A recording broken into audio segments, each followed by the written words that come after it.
Your heading for today will be waves and tides. Waves and tides. Today we're going to focus mostly on waves. So waves and tides is your heading.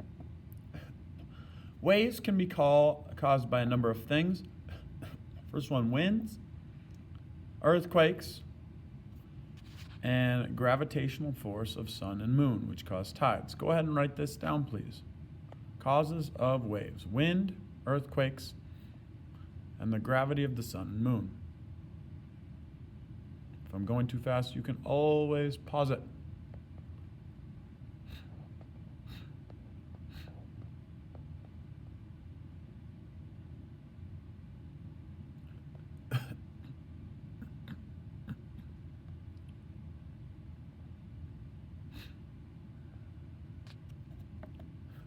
All right, so first of all, let's talk about the parts of a wave.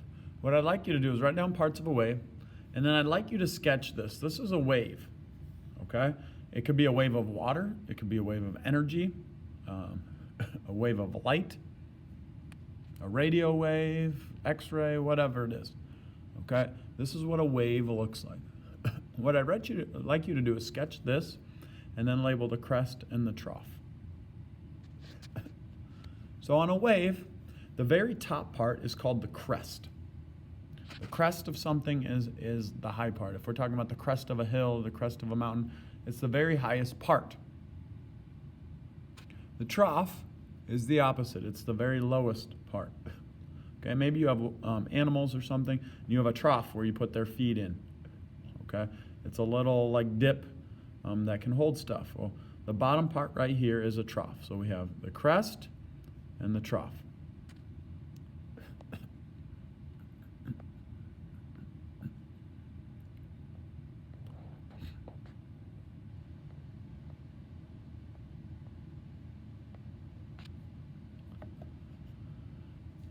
We also have a couple other things, so I would probably sketch a wavelength and a wave height. Okay? So wavelength is from the start of one wave to the start of the other. And actually, it doesn't have to be the start. It could be the bottom. It could go from trough to the trough of the next one. Go from crest to crest. It go from this point here as long as it goes to the same point on the next wave. That is a wavelength. Wave height is from the very top of the crest down to the very lowest part of the trough. So from there to there would be the wave height. We have wavelength, wave height, crest, trough. Those are the four major parts of a wave that I would like you to know. I would like you to write this down. A wave is a movement of water in which water rises and falls. It does not move forward or back. Movement of water where water rises and falls. It doesn't move forward and back. An example of this, okay, if you've been in like weightlifting class, we'll do ropes, okay? If you've ever grabbed a rope, maybe it's an extension cord, whatever, and it's hooked on something, maybe you're pulling out an extension cord. This happens with me all the time, and it gets caught on something. Well, rather than walk it way to the other end and unhook it, you take your arm and you kind of do this, okay? And it unhooks it, okay? Well, that extension cord is not moving that much, okay? The part that you moved isn't moving very much, okay? But the energy is moving through it. So part of the extension cord is pulling the other, which is pulling the other, and the whole thing is moving, but it's not moving very far. That's kind of how waves work. Okay? Or another would be like dominoes. If you guys all lined up and I pushed the first person in line, okay, that person wouldn't move very far, but their energy would be bounced into the person behind them, which would be bounced into the person behind them, which would be bounced to the person behind them, and it would go all the way through all of the people. That's how waves work.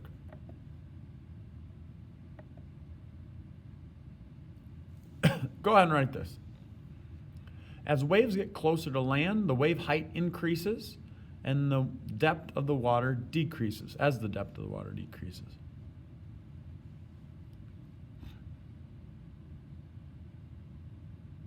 So if we have a wave here, okay, as a wave gets towards land, and you've seen this before, like if you've seen anyone surfing, okay, if we got a big wave here, as it gets to land, the bottom part, the trough, is going to slow down because it's basically starting to hit the land. The top part, the crest, is going to continue to go. Okay, it's kind of like if you stub your toe, if you trip on something, your feet might stop and your upper body continues to go. Okay, well that's kind of what happens with the wave. We got a wave here, and the lower part slows down and the upper part speeds up or continues its same. You've maybe seen surfers where it looks like they're surfing in a tunnel of water. Okay, that wave is about to break on the shore. It's heading to shore, and the top part, the crest, is continuing to go, and the trough part is slowing down. Go ahead and write this. The crest of the wave will move faster than the trough, causing the wave to break.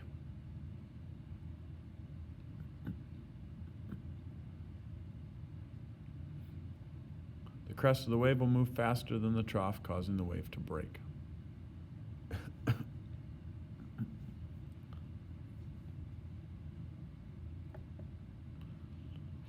Go ahead and write this also. The size of the wave is going to depend on two things: the speed of the wind and the length of the time the wind blows. So the faster the wind, the bigger the waves. Also, if the wind is consistent, it'll make really big waves, as opposed to sometimes we just have wind gusts, like it'll not be very windy and then all of a sudden you'll get a big strong gust. Well, if you want to make big waves, you need to have consistent wind.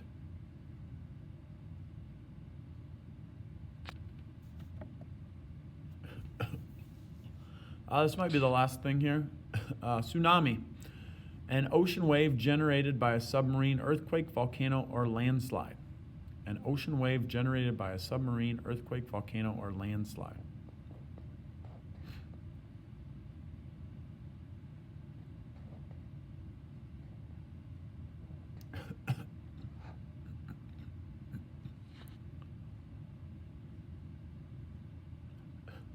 Now, basically what a tsunami is a big splash. Okay, if you've ever sat in a bathtub and or even a small pool and you kicked your feet, okay, let's say you kick your feet underwater, okay, you're going to create a splash at the surface. Okay, so if we have a big strong earthquake at the bottom of the ocean, it's going to create a wave that once it gets to the surface is going to make a huge tsunami, a big splash of water.